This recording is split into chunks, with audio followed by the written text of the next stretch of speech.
guys, ayan. So ngayon show ko sa inyo yung paggawa kong ng filling na red bean para sa butche. So nakalimutan kong i-video kanina bago ko pa siya binabad last night. So kung meron kayo, kasi ito nilaga na, pero konti lang nilagay ko para at may video ko pa rin sa inyo.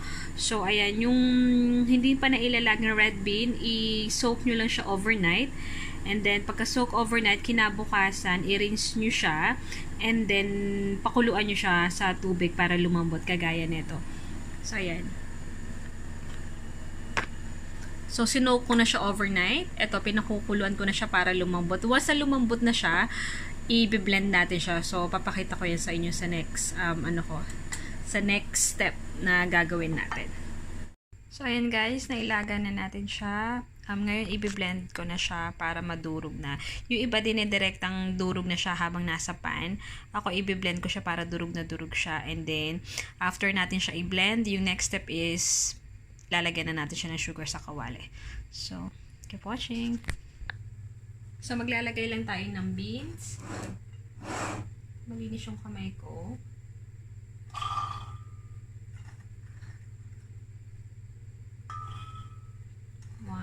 Mga 2 cups.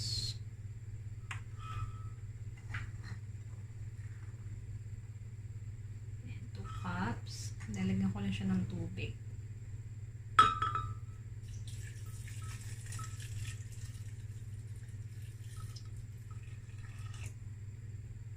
Ayan pa natin siya.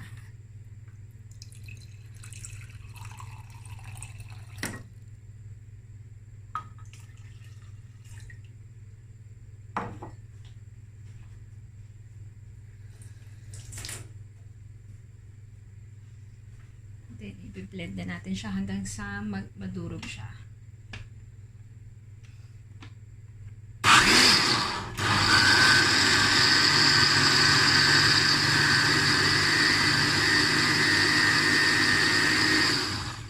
Ayan, pwede ba tayo magdagdag ng beans? Kasi medyo madami yung natin, yung liquid.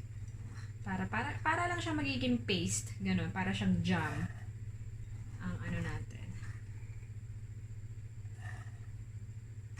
Ang hinahanap natin texture.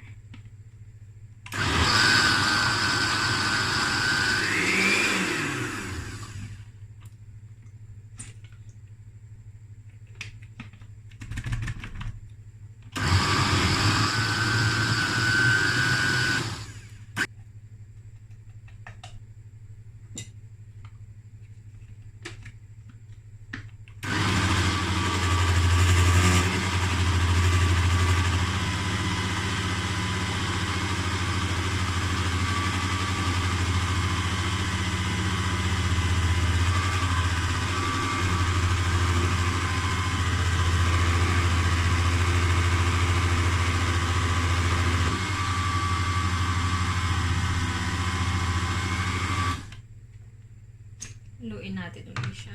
So, gawin lang natin tong process na to hanggang sa maubos natin yung beans natin.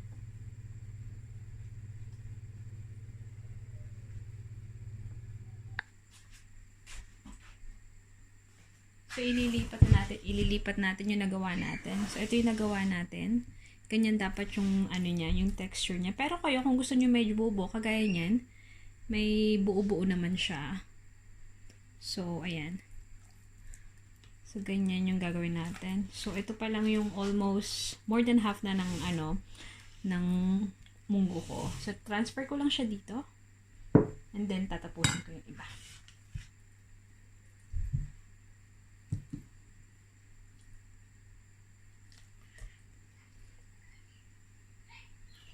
Pag marami naman kayong nagawa, pwede nyo siyang i-preserve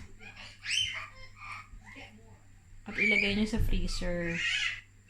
Tapos, i-defrost nyo na lang siya pag kailangan nyo gamitin. Like for butche. Yan. Ginagawa kasi siyang filling sa butche. And then, kahit anong tinapay, kung gusto nyo gawin, pwede nyo siyang gawin filling, not just the butche. Kung anong maisipan ninyo, kakanin, dessert, na masarap siya. Masarap to, diba, like sa mga sa mga like mga boba drink, mga ganon. Lagyan nyo na siya ng tapioca. Tapioca pearl. Masarap siya.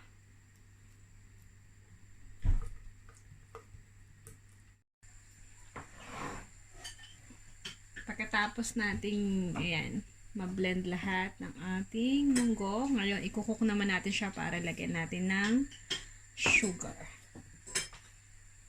So, on lang natin to.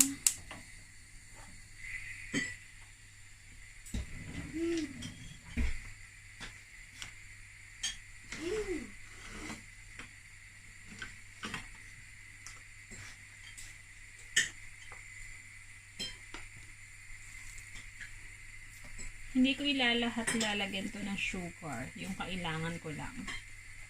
And then yung iba preserve ko na without sugar. Kasi gagamitin ko pa sa iba. So, kung wala ako, at least mga 2.5 cups. Sabihin natin. So, 1, 2, ayan. Mga 2.5 cup nito. Nagdagan ko pa. Sabihin natin mga 3 cups.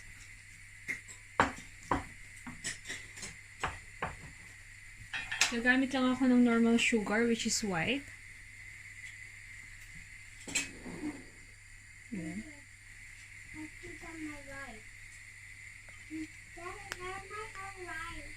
Yan yung sugar ko gagamitin.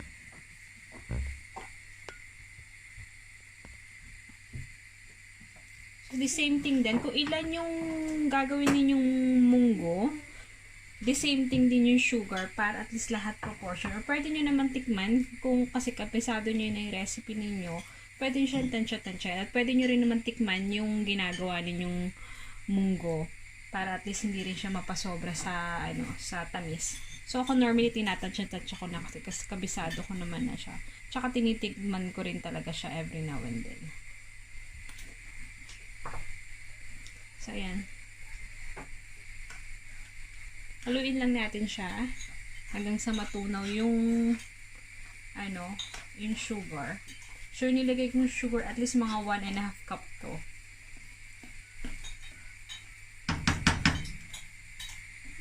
Then, titigman ko siya kung okay na siya. Kasi ayaw naman natin mapasobra din yung tamis kasi nakakaumay.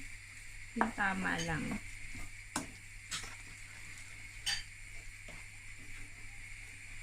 Gaya ng sinabi ko kanina, yung iba,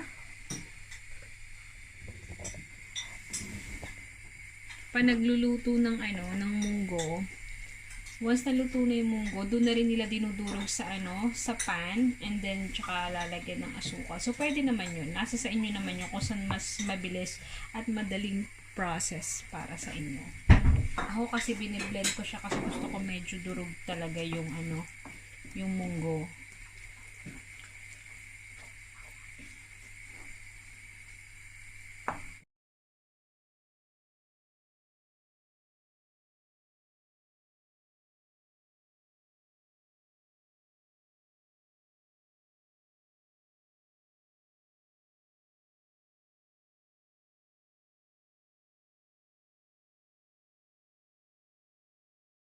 So, ayan, nakita nyo. So, ayan o. Humihiwalay na siya sa pan. So, ayan. Ready ng ating red bean munggo filling. Ayan, pwede nyo na siya gamitin para sa inyong mga bubble tea, tinapay, or butchi, kahit pwede nyo na. So, pwede na siya. Ready na ang ating munggo. See? So, ganyan yung texture na hinahanap ninyo. Kasi once na lumamig pa siya, yan o. Tapos, hindi na siya runny. Wala na siyang diba? Yung na-incorporate na talaga yung sugar. So, tama na siya.